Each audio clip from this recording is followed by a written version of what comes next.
Attention all crew, attention all crew. This is a fire drill. I repeat, this is a fire drill. Simulated fire in the engine room. All crew proceed to your master stations.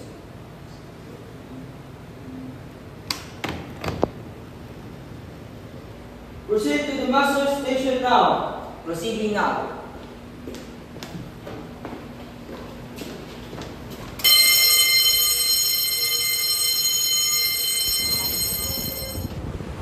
Conducting head counts.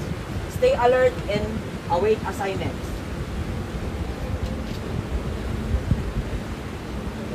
Prepare fire extinguishers and hoses. Initiate boundary coding operation.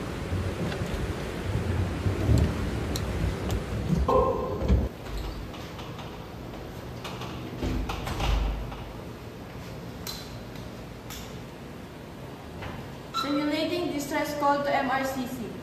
Position transmitted, awaiting further instructions. Fire squad ready, suits on. SC base check, awaiting permission to enter. Proceed with caution. You are cleared to enter the fire scene.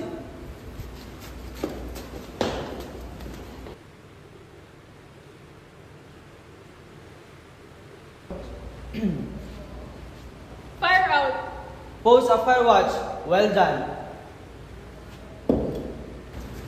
Drill complete. Excellent coordination.